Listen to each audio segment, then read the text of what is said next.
Primeiro de tudo, eu começo com algumas das imagens que nós vimos vindo do Rio de Janeiro. Vocês veem à tarde a mudar abaixo de mim e nós tratamos, então, da história de brasileiros que, enquanto manifestavam-se pacificamente, foram interpelados, assediados por militantes do Partido Comunista Chinês. Nós temos imagens, a produção as coloca a meu lado e vocês veem, então, as imagens que vêm do Rio de Janeiro.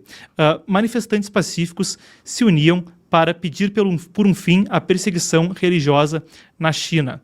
Enquanto isso, após instantes de exibirem algumas placas, foram surpreendidos por uma série de militantes pró-Partido Comunista Chinês. Enquanto, claro, não podemos atestar a sua nacionalidade somente por essa evidência circunstancial, todos eles falavam mandarim e não falavam ou falavam muito pouco português. Eles vieram por meio de uma via que supostamente só poderia ser utilizada por delegações oficiais do G20. E para a segurança daqueles que se manifestavam, as autoridades precisaram intervir. Há uma série de nuances a respeito do assunto. Não é a primeira vez que incidentes como esse acontecem no exterior e em momentos anteriores, nos Estados Unidos e em outras regiões, havia envolvimento direto do Partido Comunista Chinês, do regime comunista da China. A gente fala dessa história porque isso não afetou apenas aqueles que se manifestavam, mas também aqueles que cobriam a notícia. Nisso, queremos dizer o seguinte: uma repórter do Epoch Times Brasil, que ao saber da informação foi para a cena no Rio de Janeiro, acabou sendo assediada, intimidada por membros, aparentemente, do Partido Comunista Chinês, ou quem quer que sejam, militantes entusiastas do Partido Comunista Chinês, que a intimidaram, assediaram e mesmo fizeram ações intimidatórias como fotografar a placa do veículo de aplicativo no qual ela saía do evento. Muitas coisas muito estranhas aconteceram desde então e vocês veem nas imagens ao lado. Então, enquanto os brasileiros estendem uma faixa, manifestantes do Partido Comunista ou pró-Partido Comunista estendem bandeiras da República Popular da China em frente a essa faixa, sobre essa faixa, de forma a impedir que ela seja vista. Os brasileiros tentam chamar pelas autoridades. E a gente tem muito mais relatos desse tipo. Como eu dizia, uma repórter do Epoch Times Brasil foi assediada na cena e, para a gente ter uma evidência em primeira mão do que aconteceu ali, eu trago ela agora para falar conosco. Eu recebo agora Emanuele Coure, ela que fala conosco diretamente de dentro da cúpula do G20. A gente vai discutir muito mais com ela. Vamos lá. Boa tarde, Manu. Consegue me ouvir? Boa tarde, Marcos. Você me escuta? Eu te escuto bem. Estou ouvindo bem. Manu, então explica pra gente o que foi essa história quando você chegou na cena, o que a gente viu e quem eram essas pessoas, pelo que elas estavam se manifestando. Claro, eu falei sobre a perseguição religiosa na China, então explica pra gente o que aconteceu. Perfeito, Marcos. Bom, então eu cheguei no domingo aqui para fazer a cobertura, já para me organizar para fazer a cobertura do evento do G20. E lá pelo fim da tarde, lá por umas 5h30, eu recebi alguns vídeos de que praticantes de Falun Gong que estavam se manifestando pacificamente próximo aqui do museu do G20, pedindo realmente que parasse com a perseguição dessa disciplina que é brutalmente perseguida dentro da China. Eles foram assediados por vários chineses que estavam ali na proximidade. Eles estavam levando várias bandeiras do Partido Comunista Chinês. Claro, a gente não tem como afirmar que essas pessoas foram enviadas pelo partido, a gente não tem esse tipo de prova.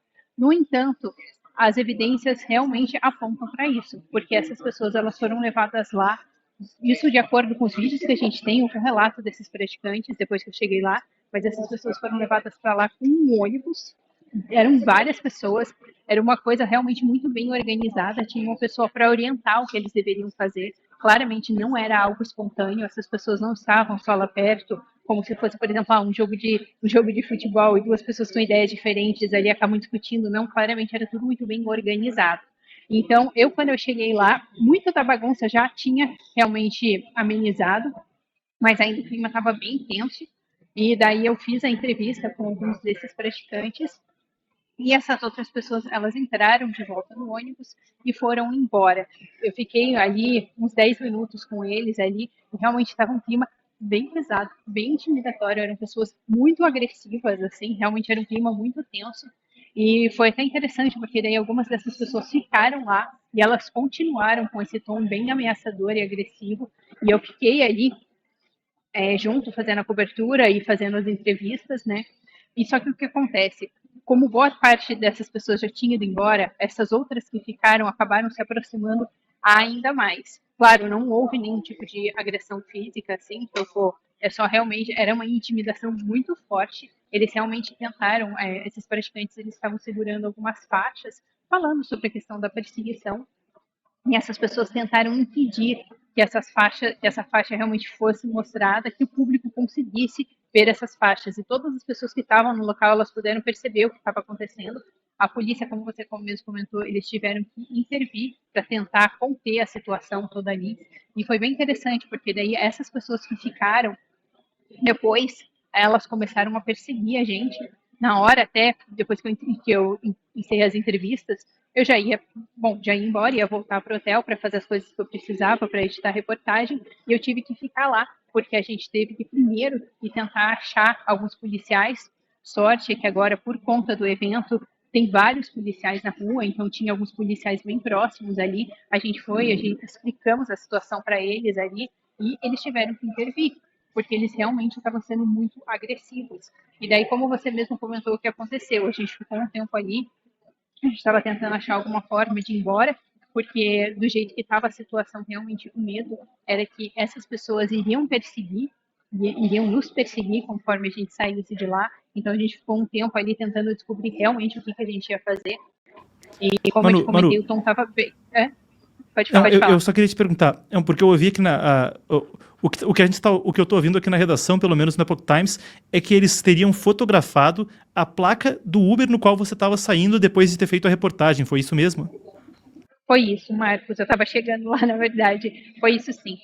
Então, eu peguei o Uber. Essas pessoas ainda, esses praticantes, eles ainda estavam lá. Eu peguei o Uber e na hora que eu estava saindo, realmente, tipo, eles foram meio para cima do carro, assim, num tom meio intimidatório. Começaram a tirar fotos da placa do Uber.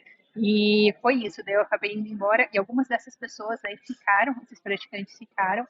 E daí depois eu recebi mais fotos e mais relatos também deles, contando realmente o que estava acontecendo ali. Eles chegaram a comentar que, inclusive, eles teriam 2 seguranças junto com eles, que eram pessoas, tipo, que eram brasileiros mesmo, esses 2 rapazes, e eles estavam armados. Foi bem complicada a situação.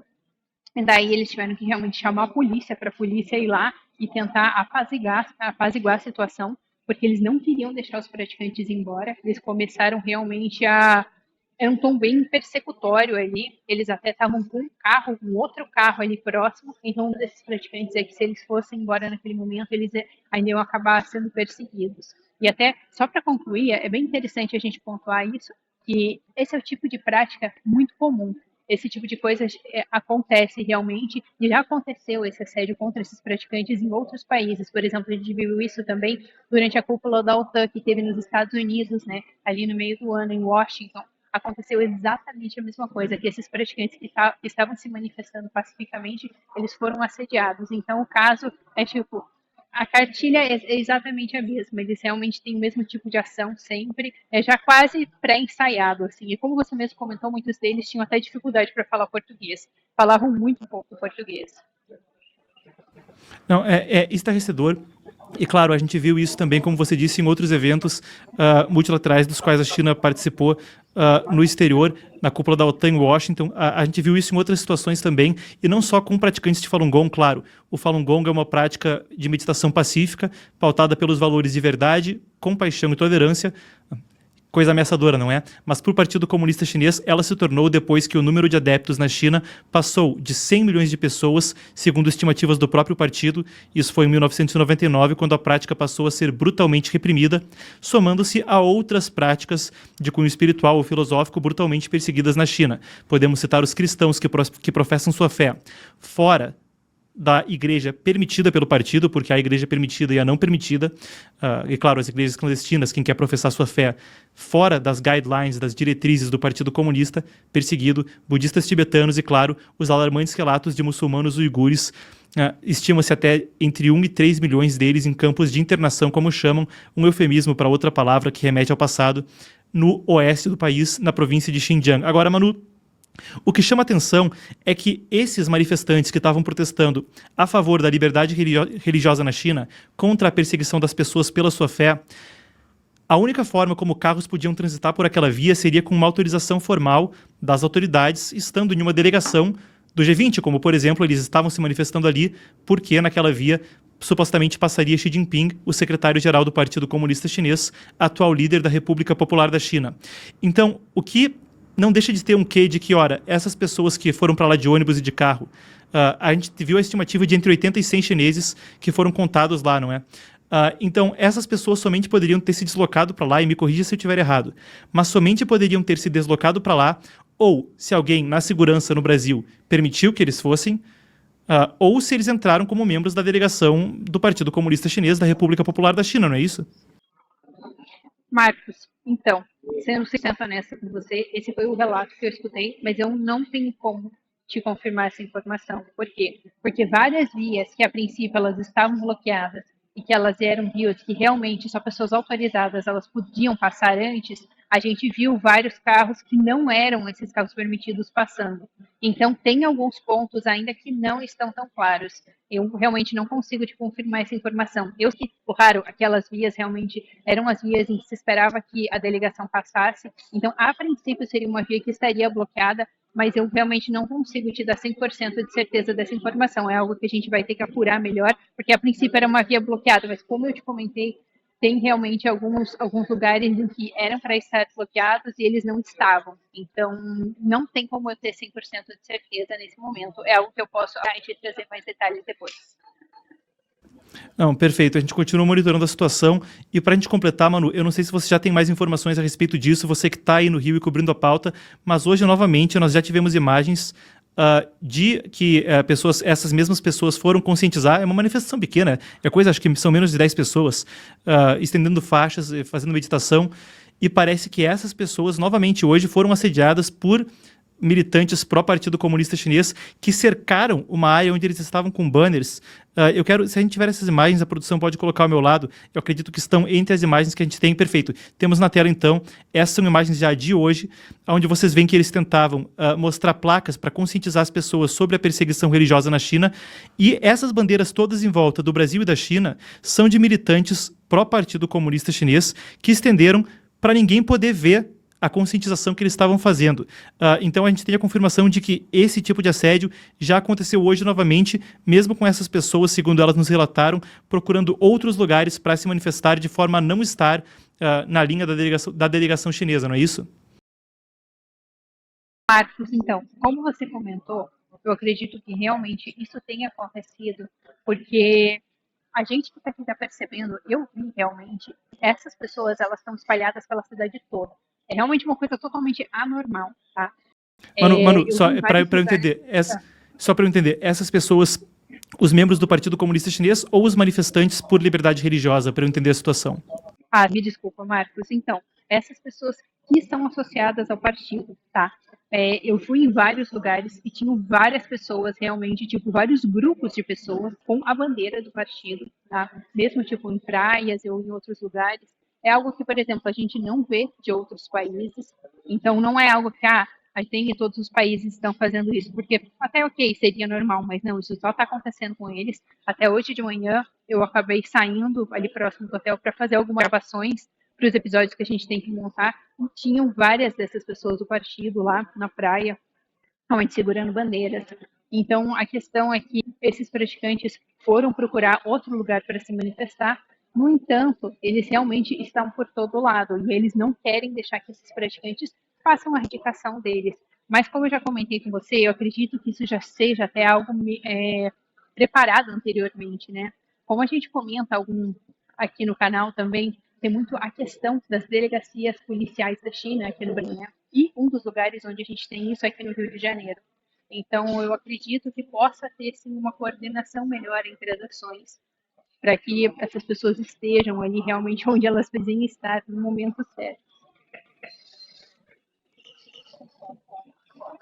Não, é interessantíssimo, matéria vital, a informação que vocês nos traz. A coisa a qual a Manu estava aludindo é porque uma organização de direitos humanos chamada Safeguard Defenders, ou Protegendo Defensores, fez uma estimativa, tanto eles atualizaram esse ano, mas fizeram no final do ano passado, uma estimativa de que houvesse delegacias de polícia que estão associadas ao sistema de segurança chinês de forma clandestina, disfarçando-se de escritórios diplomáticos em países pelo mundo. Eram mais de 100 delas, Irlanda, Holanda, salvo engano, Estados Unidos também em 2 lugares, fizeram ações para fechar isso, porque essas delegacias clandestinas, bem apontado, Manu, estavam sendo utilizadas para intimidar pessoas no exterior. É um relatório da organização espanhola Safeguard Defenders, e que já trouxe consequências legais em outros países. Esse relatório também informava a respeito de, como a Manu falou, 3 delegacias clandestinas ligadas ao sistema de segurança chinês no Brasil, segundo as informações que havia lá. Essa é a informação que se tinha, mas sabia-se que uma era em São Paulo, outra no Rio de Janeiro, perfeito, onde acontece a cúpula do G20, onde a Manu está agora, de onde a gente está falando com ela, mas a terceira tinha um lugar que não era conhecido.